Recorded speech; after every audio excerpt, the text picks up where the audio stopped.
E agora, José? A festa acabou, a luz apagou, o povo sumiu. Membronita acordou, e agora, José? E agora, você? Smith sem nome, que zomba dos outros. Você que faz livros que ama, inventa. E agora, José? Está sem moral, está sem discurso. A noite esfriou, o dia não veio, Cristo não veio utopia e tudo acabou. Missouri acabou e tudo mofou. E agora, José? Sua doce palavra, seu instante de fama, sua pedra e chapéu, sua placa de ouro, seu teto de vidro, sua incoerência, seu ódio. E agora, sozinho no escuro, sem cavalo preto, que fuja a galope, de Kirtelândia se vai. Você marcha, José? José, para onde?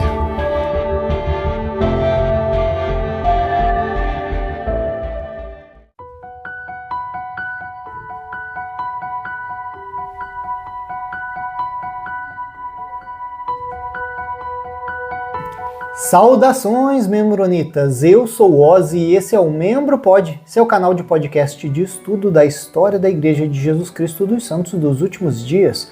Hoje a gente vai falar sobre o 18º presidente da Igreja Sud, Dallin H. Oaks. Eu tô gravando sobre os presidentes já faz mais de um ano, né? E quando eu tava gravando, era o presidente Russell M. Nelson no cargo ainda, só que eu já tinha colocado o Dallin H. Oaks na lista, porque primeiro ele era o sucessório, né, era depois do Russell M. Nelson, e também porque lá nos episódios lá atrás, no 171, episódio 171, 172, 173, fala sobre as mentiras Sud, e foi citado muito o Dallin H. Oaks. Eu pensei, cara, não dá pra deixar de falar dele. Então eu pensei em encaixar ele aqui logo depois do Russell M. Nelson, mas acabou calhando de que o Russell M. Nelson faleceu aí nesse período e o Dallin H. Oaks assumiu como profeta. Então já entra aí no nosso esquema de vídeos. Ele assumiu no dia 14 de outubro de 2025 como profeta. O Oaks teve uma infância meio difícil, pois é, ele nasceu em 1932, o pai dele faleceu quando ele ainda era criança, né? O pai dele faleceu de tuberculose e a mãe dele tinha dificuldade, né? Problemas mentais, então infancinha meio difícil. Assim, apesar das dificuldades, ele se formou na BYU em contabilidade, depois se formou em direito, né? Então ele virou um juiz aí reconhecido. Então olha só, o Oaks trabalhou como chefe de justiça na Suprema Corte dos Estados Unidos, depois ele trabalhou como advogado numa empresa grande, depois ele foi professor de direito na Universidade de Chicago, e acredito que muitos membros também saibam que ele trabalhou como presidente da BYU por bastante tempo, né, de 1971 até 1980. Em 1984 ele foi chamado para o Quórum dos 12 Apóstolos, lembra? Ele foi junto com o Russell M. Nelson, né? Os dois foram chamados no mesmo dia. Russell M. Nelson, como foi chamado primeiro, então assumiu primeiro como profeta, mas em 1984 ele assumiu. Então ele abandonou essa carreira jurídica aí para entrar para o Quórum dos 12 Apóstolos e virar um profeta Sud. Quando o Russell M. Nelson assumiu como profeta, lá em 2018, ele chamou o presidente Oaks como primeiro conselheiro. Então ele cuidava dessa parte administrativa, educacional. O Oaks, inclusive, escreveu vários livros sobre questão administrativa assim, da igreja, sobre a história da igreja, como, por exemplo, o assassinato de Joseph Smith. Ele também escreveu sobre a destruição do Nauvoo Expositor, né, aquele jornal que levou à morte de Joseph Smith. Bom, esse episódio ele está sendo feito enquanto o presidente Oaks ainda é presidente da igreja, né? Ele acabou de assumir, na verdade, não tem um ano que ele assumiu. Então a gente vai falar aqui sobre coisas do passado, né? Do que ele fez do passado e as coisas atuais até então, mas ainda, obviamente, pode ter muita coisa que ele vai realizar. Se a gente for resumir qual é o tipo de liderança que ele está assumindo, o foco dele é na preservação da instituição da igreja, né, uma preservação jurídica. Também ele tem focado bastante na narrativa da história da igreja, né, ele tem tentado defender a história da igreja. e tem trabalhado em cima da manutenção de um conservadorismo dentro da igreja. A gente vai entrar agora em alguns pontos polêmicos sobre o Dalen H. Oaks. O primeiro evento é uma vigilância e espionagem dentro da BYU. Pois é, o que aconteceu? Isso é conhecido por muitas pessoas. Como a gente citou, ele foi presidente da BYU de 71 até 80, né? Então, de 73 até 77, então 2 anos depois que ele começou como presidente, assumiu como presidente da BYU, começou a ser conduzida uma investigação dentro da BYU. E o que ele estava investigando? Criminoso? Assassino? Terrorista? Não. Homossexuais. Então o que acontece? Quando eles viam que tinha algum aluno com algum comportamento homossexual, ou né, eles desconfiavam que era homossexual, ou até professor, qualquer pessoa ali da BYU, eles iam fazer uma investigação, mesmo assim, de espionagem mesmo. Iam tentar ver, por exemplo, placa de carro. Se eles iam para lugar gay, tipo bar gay ou qualquer lugar gay, e olhavam a placa de carro, anotavam todas as placas de carro. Depois eles iam lá na BYU e viam se alguma daquelas placas de carro estava estacionado na BYU. Né? Entre outras coisas, eles tinham várias estratégias para tentar descobrir. Entre elas, o uso de polígrafo, então eles colocavam aquela maquininha da verdade, né? Para medir se a pessoa está mentindo ou não, para descobrir se a pessoa era gay ou não.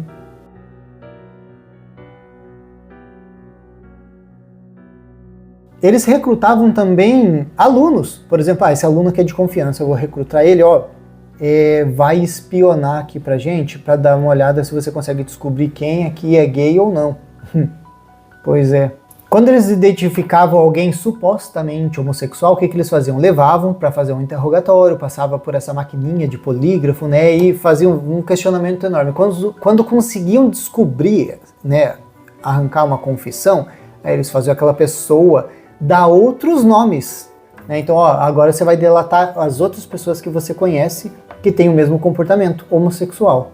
Mas calma que fica pior.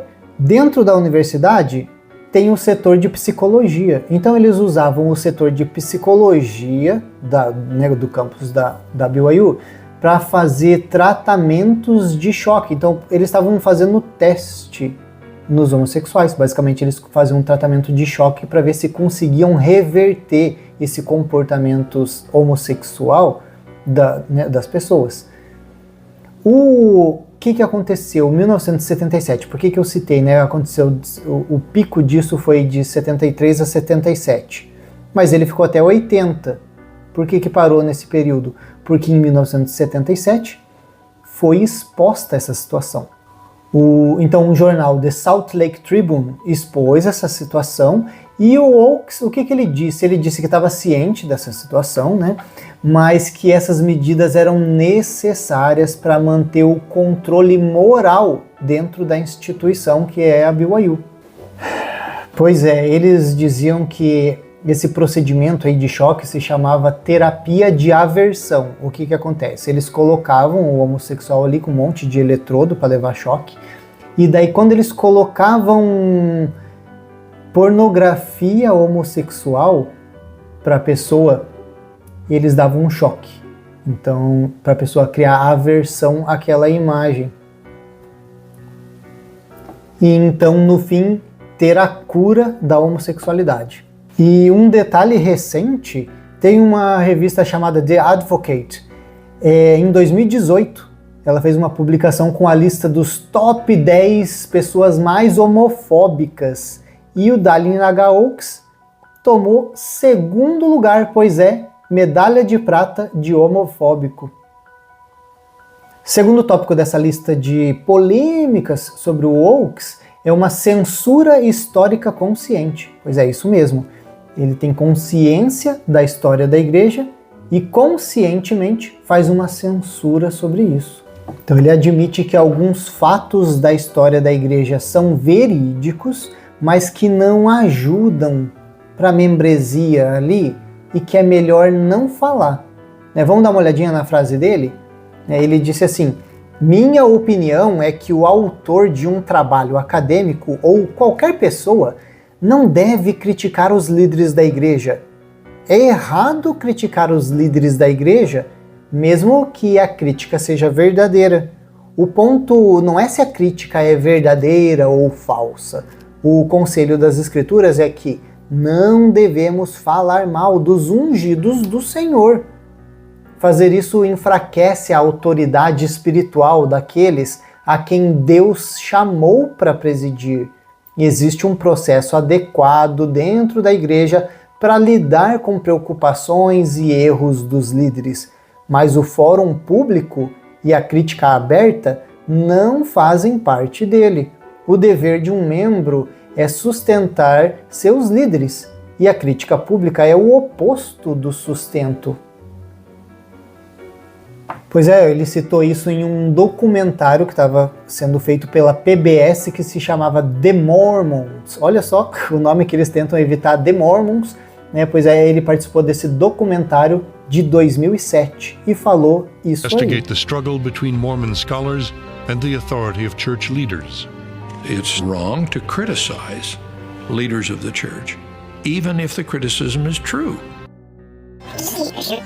It's wrong to criticize leaders of the church, even if the criticism is true. Criticism is particularly objectionable when it is directed toward church authorities, general or local. It is quite another thing to criticize or depreciate a person for the performance of an office to which he or she has been called of God. It does not matter that the criticism is true. As President George F. Richards of the Council of the Twelve said in a conference address in April 1947, and I quote, "When we say anything bad about the leaders of the church, whether true or false, we tend to impair their influence and their usefulness, and thus are working against the Lord and His cause. The Holy Ghost will not guide or confirm criticism of the Lord's anointed, or of church leaders, local or general." Você concorda com isso? Deixa aí nos comentários. Tem uma outra frase dele que entra bem em concordância com isso, né? Ele diz assim: a destruição da própria prensa e do tipo, que são as letras de metal, foi provavelmente ilegal. Assim, embora a supressão do jornal em si fosse legal sob as leis daquela época, o método de execução que envolveu a destruição da prensa física excedeu a autoridade legal do conselho. Pois é, o Oakes estava escrevendo sobre a destruição do jornal, né, do Nauvoo Expositor. Pois é, esse é um documento que ele estava fazendo, de um estudo sobre isso, né? O documento intitulado The Suppression of Nauvoo Expositor foi escrito lá em 1965, então bastante tempo atrás ele estava estudando sobre isso. Basicamente ele está dizendo ali, ó, que o governo de Nauvoo podia declarar o Nauvoo Expositor como perturbador da paz, né? Só que não poderia fazer toda aquela destruição que eles fizeram. Tacaram fogo, destruíram tudo. Não podia. Isso foi em 65, né? Então 20 anos para frente, 1985, ele estava num simpósio da BYU e ele falou assim: o historiador que escreve ou o professor que ensina a história da igreja deve ser muito cuidadoso com a forma como apresenta os fatos. O simples fato de algo ser verdadeiro não é uma justificativa suficiente para comunicá-lo. Algumas coisas que são verdadeiras não são muito úteis. No contexto de um currículo religioso, o historiador ou professor deve selecionar os fatos que sejam edificantes e que ajudem os alunos a alcançar o objetivo do currículo, que é edificar a fé e o testemunho. Aqueles que usam a verdade para ridicularizar ou destruir o que os outros consideram sagrado, ou para diminuir a estima de nomes honrados, ou para humilhar os esforços de indivíduos reverenciados, estão usando a verdade de maneira injusta. Olha só, o nome desse discurso é Reading Church History, de 1985, nesse simpósio da BYU. Então veja só, mesmo se uma coisa for verdade, você está vendo uma coisa errada acontecer, E isso é verdade. Não exponha, porque isso não ajuda. Foi isso que Joseph Smith fez quando ele estava pesquisando a igreja, que ele viu um monte de coisa errada em outras igrejas. Ele só aceitou, ficou quieto? Tá, bom, deixa aí nos comentários se vocês concordam com esse discurso do Dallin H. Oakes. Terceiro tópico da nossa lista é a negação de revelações sobrenaturais. Pois é, Oakes, ele assumiu que ele e os companheiros dele, né, do Quórum dos 12, nunca receberam uma atividade sobrenatural. Por exemplo, uma manifestação divina, uma coisa diferente. Nunca receberam. O que aconteceu? 23 de janeiro de 2016. Estava tendo um treinamento missionário ali em Idaho, em Boise, e o Oakes falou. Tava tendo tipo uma perguntas e respostas, o Oakes estava lá, a mulher dele também, e o pessoal fazia perguntas e eles respondiam. Entre essas perguntas, eles perguntaram: como é que é, Oakes?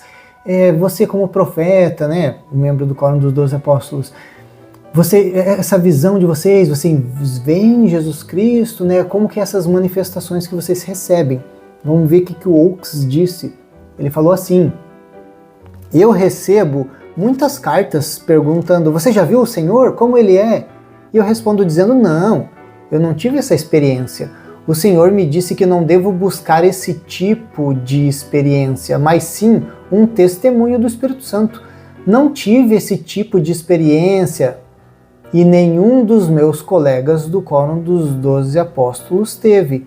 O que temos é o testemunho do Espírito Santo, que é um testemunho mais seguro do que o de ver com os olhos. O mundo está cheio de pessoas que viram coisas e depois as negam, mas o testemunho do Espírito Santo fica gravado na alma. Né, tem um mito que rola aí entre os membros da igreja, que talvez alguns de vocês já escutaram, que é tipo, Jesus Cristo aparece para o profeta no templo, lava o pé dele ou qualquer coisa assim e tal. Aí, ó, já foi desmistificada essa história pelo próprio profeta. Essa fala dele não era nem para estar registrada. O que aconteceu é que alguém gravou sem a permissão e caiu na internet. E daí, né, nos meses decorrentes, o pessoal da igreja tentou dar uma minimizada, mas ninguém desmentiu o que o Oakes falou. Próximo tópico polêmico é uma tentativa de minimização de justiça social. O que acontece?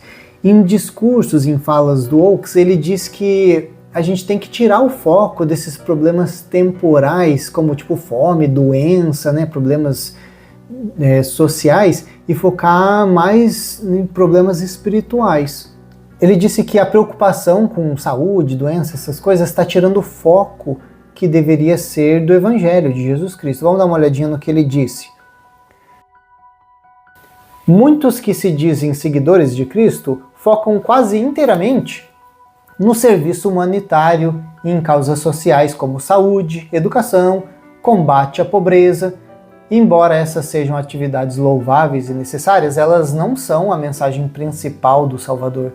Existe o risco de que uma preocupação exagerada com essas causas temporais acabe roubando o foco da mensagem espiritual de Cristo e das ordenanças do Evangelho, que são essenciais para a exaltação eterna. O serviço social pode aliviar o sofrimento hoje, mas somente as doutrinas de Cristo podem salvar uma alma para a eternidade. Devemos ter o cuidado de não permitir que o que é bom tome o lugar do que é melhor. Olha só. Pois é, a igreja tem acumulado um bom dinheiro, né? Que é melhor guardar do que gastar nesses projetos sociais. Faz sentido para mim. Por exemplo, se você está com fome, vai orar, vai ler as escrituras que passa. Outro ponto polêmico é uma culpabilização feminina. Então o que acontece?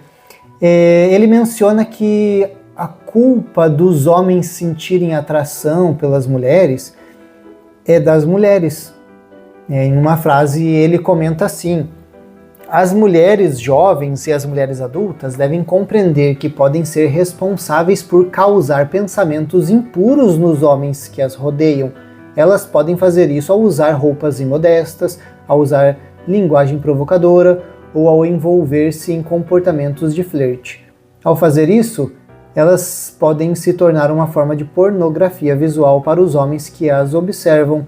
Embora o homem seja responsável por seus próprios pensamentos e ações, a mulher que se apresenta de forma imodesta coloca um tropeço no caminho do seu irmão e compartilha a responsabilidade pela tentação que ele enfrenta.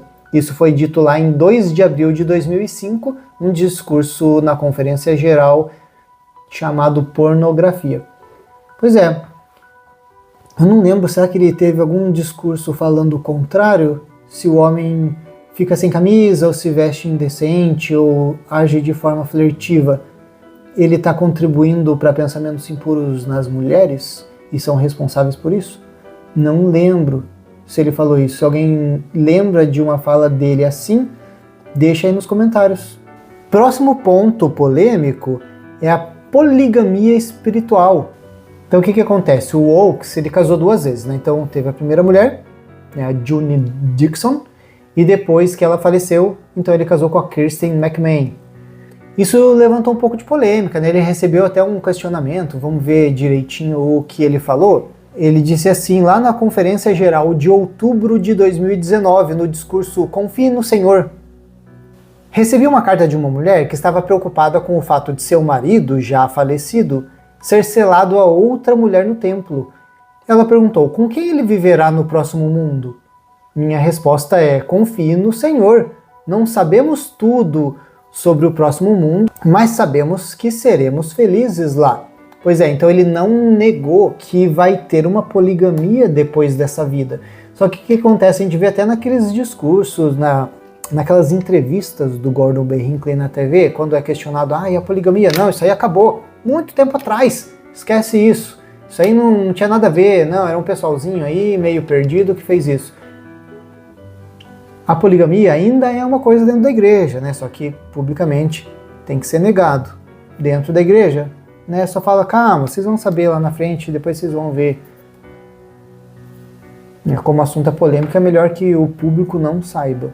Outro ponto polêmico que a gente pode analisar é sobre o racismo estrutural dentro da Igreja Sud. Pois é, o presidente Oakes deu um discurso celebrando os 40 anos daquela liberação do sacerdócio para os negros, né, da igreja. Então foi em 1978 que liberaram, em 2018 ele estava fazendo esse discurso. E olha só o que ele disse, o pessoal estava questionando, né, tipo, mas por que foi proibido, para começo de conversa? O pessoal questionando isso. Oakes falou assim, observei a dor e a frustração sentidas por aqueles que sofreram com essas restrições e por aqueles que as criticavam e buscavam explicações. Eu também estudei as razões que estavam sendo dadas na época e não conseguia me sentir satisfeito com nenhuma delas. Como estudante de Direito e de História, eu sabia que muitas daquelas explicações não tinham base nas Escrituras e em nenhuma revelação documentada. Concluí que não estava satisfeito que qualquer explicação oferecida para a restrição fosse inspirada. Precisamos todos olhar para frente.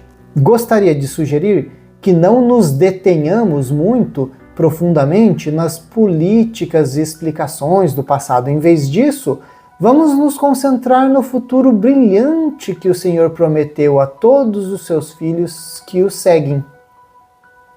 Então, olha só, o profeta da igreja assumindo que, proibir o sacerdócio para os negros não é de Deus, não é revelação. Eu estudei, como do direito e de história, estudei e vi que isso aqui não estava certo não era revelação divina não.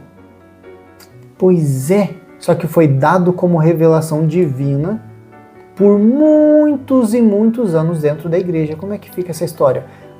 Não, deixa isso para lá, vamos focar no futuro. Ai. O último ponto polêmico que eu vou abordar, ele ainda está em andamento.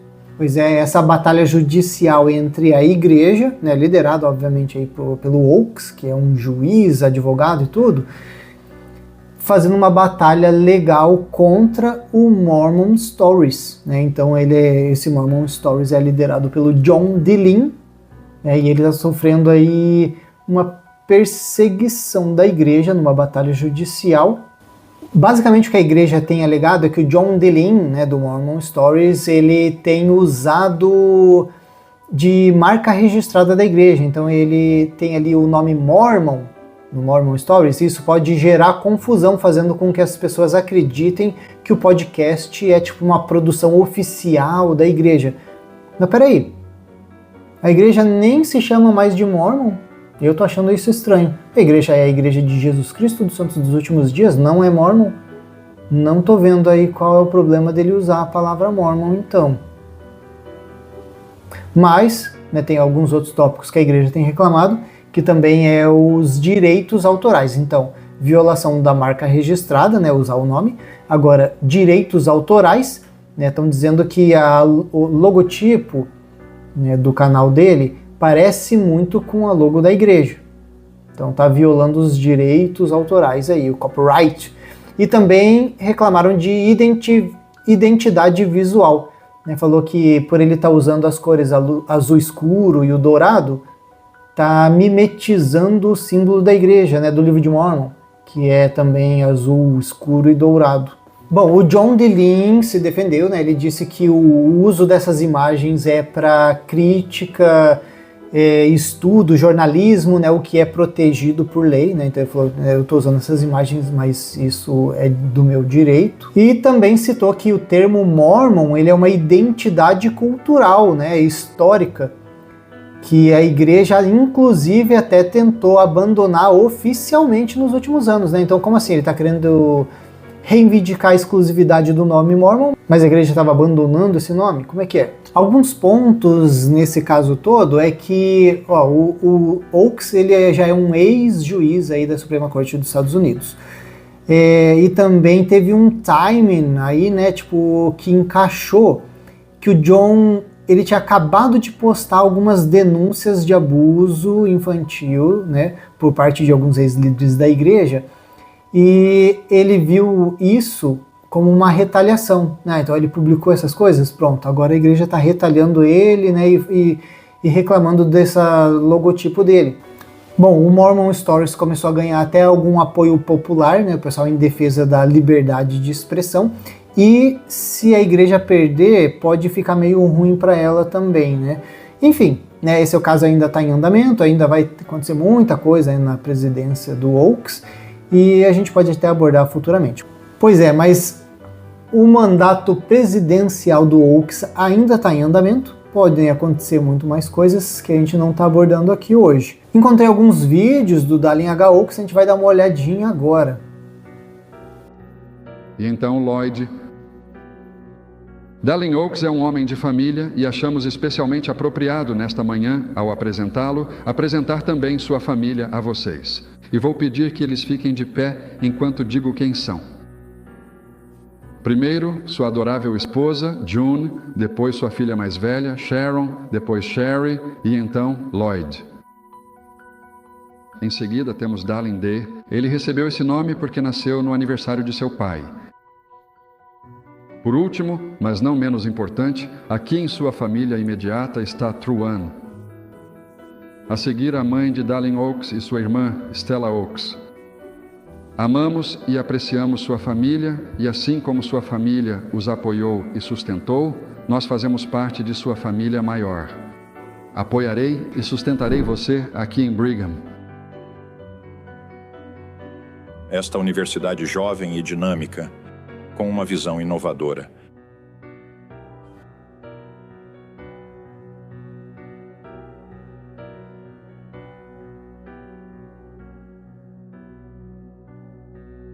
Como presidente da BYU durante 9 anos, assisti a muitas palestras e discursos devocionais. As palestras mais memoráveis durante aquele período não foram aquelas que apenas reafirmaram temas familiares ou apresentaram novos fatos, mas sim aquelas que mudaram a forma de pensar sobre um assunto. Meus queridos irmãos e irmãs, é sempre emocionante vir a este campus e sempre uma responsabilidade sóbria estar neste lugar. E é sempre um prazer ser apresentado de forma tão extravagante.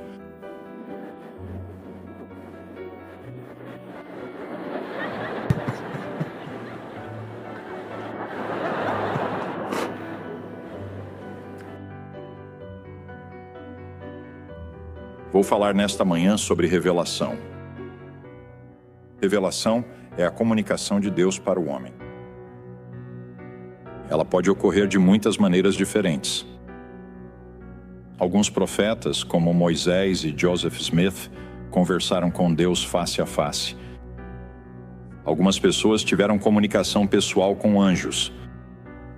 Outras revelações vieram, como o Elder Talmage descreveu, através dos sonhos do sono ou nas visões despertas da mente. Normalmente, eu me prepararia com muitas semanas de antecedência para uma ocasião tão importante como esta, mas parece que o aviso em cima da hora está se tornando o padrão na minha vida. Fiquei sabendo da minha demissão da presidência da BYU cerca de 21 horas antes do anúncio público.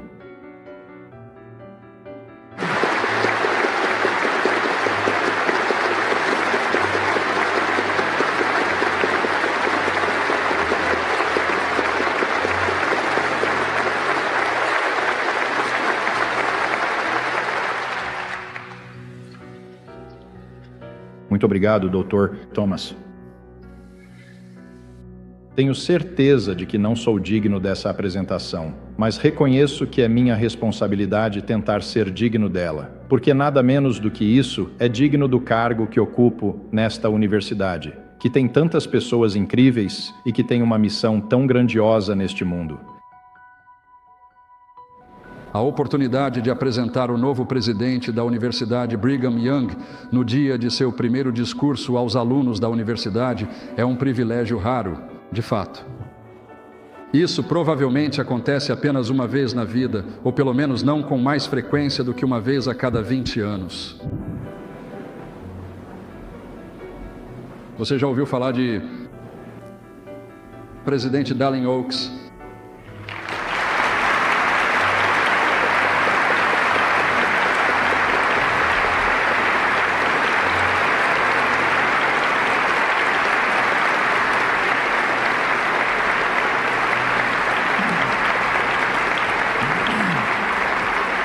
Obrigado.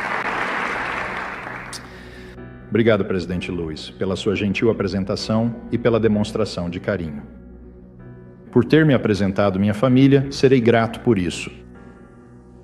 Meus colegas estudantes, 25.000 ao todo, esta é a minha primeira oportunidade de me dirigir a todo o corpo discente da Universidade Brigham Young. Como seu novo presidente, em nome do Conselho Curador e da equipe, dou as boas-vindas à Brigham Young para o ano acadêmico de 1971 a 72. Por Elder Dallin H. Oaks, foi doada em 31 de agosto de 1976. Imaginem as emoções, meus colegas estudantes.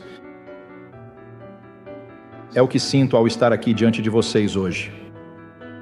Vocês vieram aos milhares para me ouvir falar. Mais milhares de seus pais, avós e amigos estão presentes por... Não há condenação mais autoritária e clara da pessoa desonesta e mentirosa do que a descrição do Salvador sobre o diabo como mentiroso e pai da mentira. Nas cartas apostólicas lemos estes mandamentos: não mintais uns aos outros e, portanto, cada um fale a verdade com o seu próximo. Jacó, o profeta do livro de Mórmon, declarou que o mentiroso será lançado no inferno. O evento que intensificou as hostilidades anti-Mormons e levou diretamente ao martírio foi a ação do prefeito Joseph Smith e do Conselho Municipal. Ao encerrar as atividades de um jornal de oposição recém-criado em Nauvoo, historiadores mormons, incluindo o Elder B. Roberts, admitiu que essa ação era ilegal. Mas, como jovem professor de direito em busca de pesquisa original, fiquei satisfeito ao encontrar uma base legal para essa ação na Lei de Illinois de 1844. Em junho de 2019, você disse em uma conferência na BYU, Havaí, e eu cito: estamos confrontados por uma cultura de maldade e fraqueza pessoal no mundo.